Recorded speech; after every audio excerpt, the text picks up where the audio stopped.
This is the Alpha Papa Charlie channel, and today we've got the Old Gunsmith here, and we're looking at a few Remington Rolling Blocks. How you doing? This is the Old Gunsmith. I don't know when I became old. I know when I became a gunsmith, but suddenly I've become the Old Gunsmith. I don't know how that happened. Maybe some of you have experienced the same thing. Anyway, today we wanted to talk a little bit about the history of the Remington Rolling Block rifle.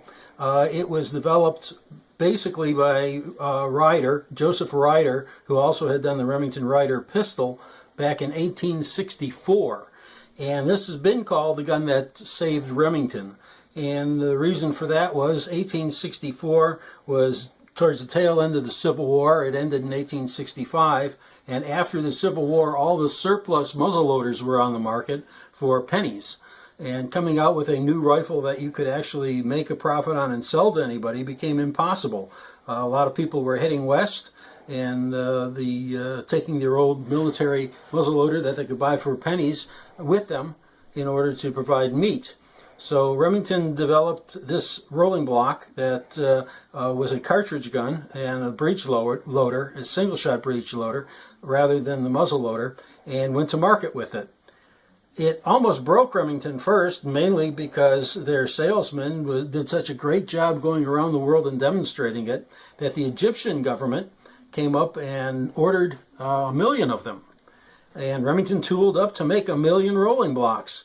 And then the Egyptian government came around and said, we really meant 100,000. So Remington was on the hook for the quoted price. So the Egyptians went and cut the order by 90%, leaving them stuck with a lot of money invested in tooling and very nearly broke. Fortunately, their salesmen demonstrating this rifle were extremely successful in selling it to a lot of third world countries. Almost all the South American countries bought them and armed their troops with them in .43 Spanish, which was a black powder cartridge. The 100,000 the Egyptian finally took delivery of were done in .43 Egyptian, which is very similar to the .43 Spanish, but at that time it was important for everyone to have their own cartridge. It was a matter of national pride. Anyway, let's take a look at this old beast. This is started life as an Egyptian rolling block, and when I got it, it wouldn't shoot, and couldn't figure out why until I took a close look at the barrel. And the muzzle of the barrel had been cleaned from the muzzle for so often that it actually made the rifling disappear. Let's take a look at that section of the barrel right now. I sectioned this barrel so that you could see what happens when you clean the barrel from the muzzle. And this is the reason that I rebarreled the Egyptian rolling block to .45 Colt. This is the original Egyptian barrel, and as you can see, it has been cleaned from the muzzle so thoroughly for inspections, I assume, that it would no longer shoot. When I looked at it, I realized that there was a couple of inches at the muzzle with no rifling. They've cleaned it from the muzzle so much that they actually cleaned the rifling out of it. They made it bigger, probably with a little sand on a rag that was run up and down the barrel to polish it and make it look good for inspection. They totally ruined the barrel's ability to shoot. So the rolling block is named that because both the hammer and the breech block roll on these two pins that go through the center of massive round pieces of steel. The hammer is cocked and the breech opens to load one round, and then the breech is closed again and the gun is fired. Now the safety factor of this is that this section of the hammer intersects with this section of the breech block to where if there's a high primer or a bad round and it's not in battery, you can hear it click in.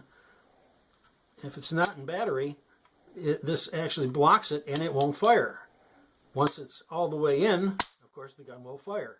So the rolling block, because the breech block actually rolls on that pin. They're extremely simple, extremely reliable. Not much of anything breaks on them. They've got a mainspring in them that looks like it came off of a tractor. It's just huge.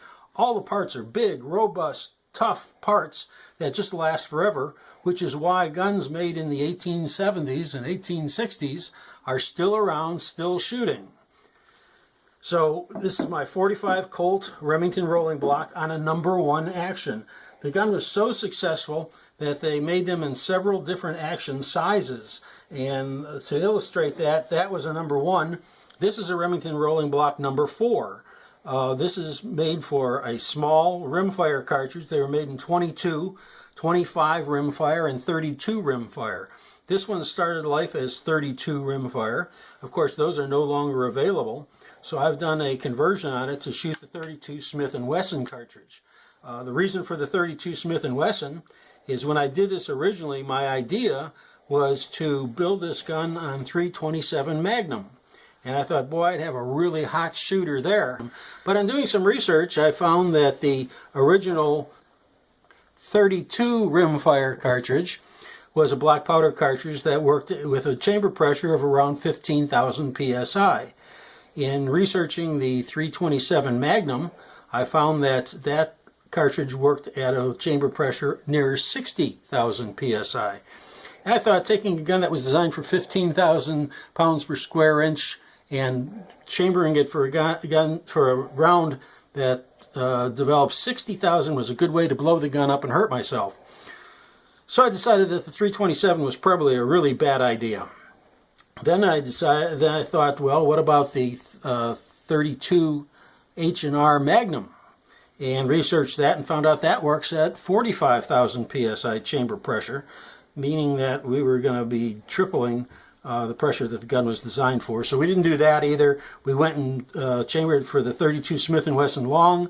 That was also originally a black powder cartridge that worked at around 15,000 psi, the same thing the gun was designed for.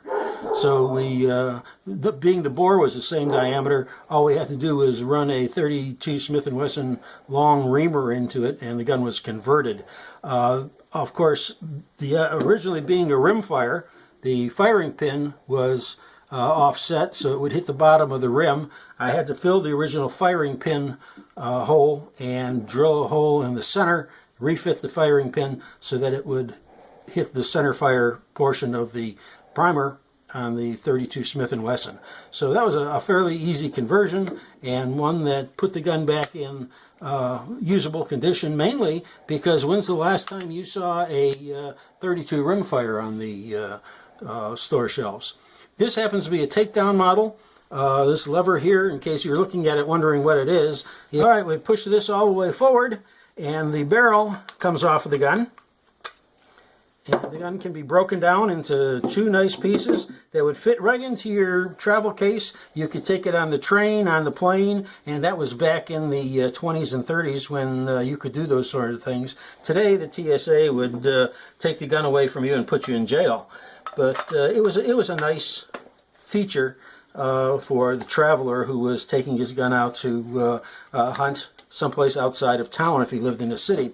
Whoever owned this gun originally was pretty proud of it because I don't know if you can see it or not, but they've notched it evidently for each squirrel or perhaps rabbit that they shot with it. Probably some kid in the Depression who was hunting squirrels and rabbits to help feed the family because Dad didn't have a job.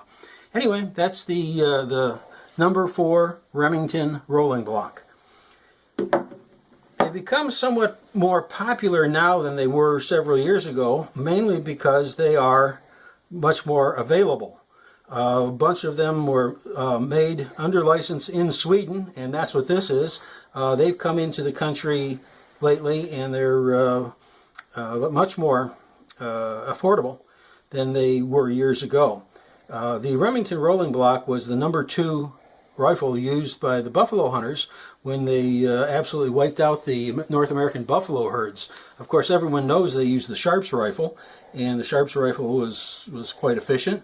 The Remington Rolling Block was much more robust. It had fewer parts to break. And when you're out in the middle of a Kansas prairie someplace, several days ride from the nearest town, you don't want equipment that's going to break. that's where the rolling block came in. It was so heavy duty, so robust. I said it had a spring that looked like belonged on a tractor, and it does. It just doesn't break. So it was very, very popular with the buffalo hunters, as well as militaries around the country. This, as I said, was a Swedish rolling block. This was made in Sweden under license from Remington and chambered in this big Swedish, basically it becomes a 50 caliber. I think it's 11.7 millimeter cartridge. Again, same design with the rolling block action, and the extractor is here. Takes a 50 caliber black powder cartridge, and was made by Sweden. Originally this was a military model. Somebody has sporterized it. They've cut it down, checkered it, cut the barrel shorter, taken all of the wood off the front end. They even made a little retainer to hold the fore end on. Nice little gun, fun to shoot. You might think that it's difficult to find 11.7 millimeter Swedish ammunition, and it is, but fortunately that is almost a clone of the original 50-70 U.S. government cartridge. Before the 45-70, these were in the military guns were American military guns were chambered in 50-70 in the trapdoor Springfield. So by simply getting a 50-70 reamer and running it in, you can convert this from the Swedish metric caliber to 50-70 government. Once again, very simple action, easy to load, easy to unload, and safe and robust. The one thing you have to say about these is they are tough. This one, again, out of Sweden, and they're just a lot of fun to shoot. Out at the range now, we're going to try and shoot this rolling block that we've been talking about all day. This is the 50-70, this is the Swedish conversion.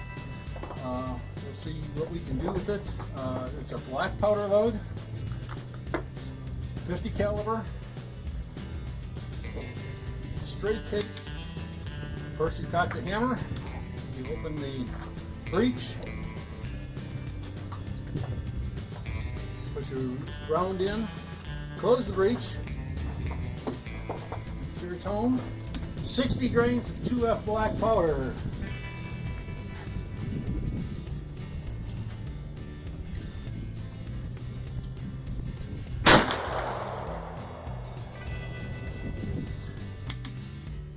Fire the shot, cock the hammer, eject the round.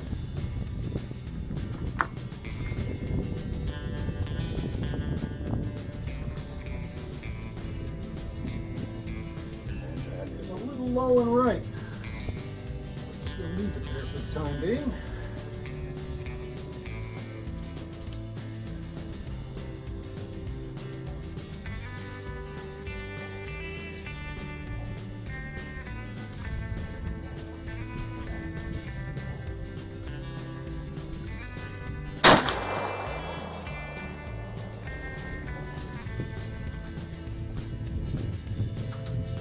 Alright, that's about 2 inches away from where the first one went.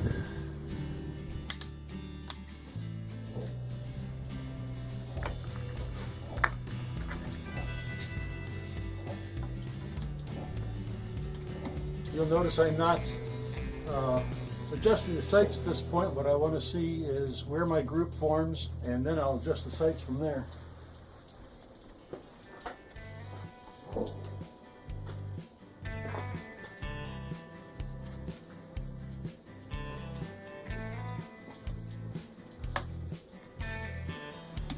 That was not all the way in battery.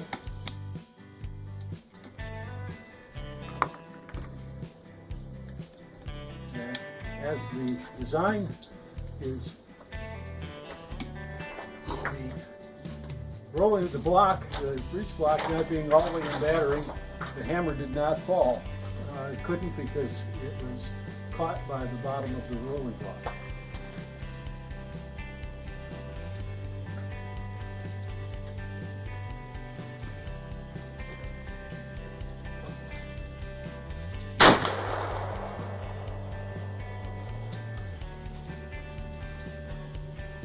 Okay, we've got 3 shots that are low and right, and we can adjust our sights from that. Oh boy, you're right near the other ones, I think. Try again.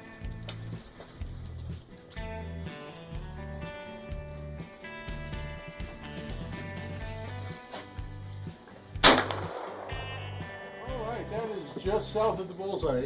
He's just touching the black at 60. Black powder too? Those are smokeless.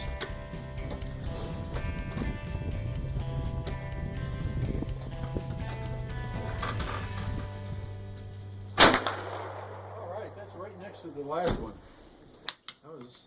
That was nice.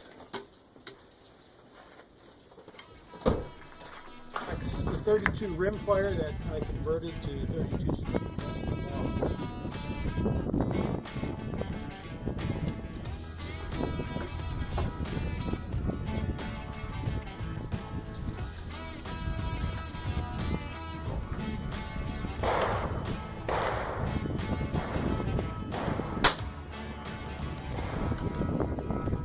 Like shooting a 22. This is just a fun little thing to shoot. It has virtually no recoil. Anyway, a little history on the rolling block rifle. Something you might consider if you like single shots. If you enjoy just going to the range and putting rounds down range, these will do it. They're a lot of fun and historically very interesting. Thank you very much. This is the Old Gunsmith saying good shooting and have fun. Thank you, Old Gunsmith. Hey, these rifles are a whole lot of fun to shoot. Great time at the range. If you do not know how to convert these rifles, find yourself a competent gunsmith to do it for you. And this is D-Man with the 45 Alpha Charlie Papa channel saying, if you're not trying anything new, you're not learning anything. Good night.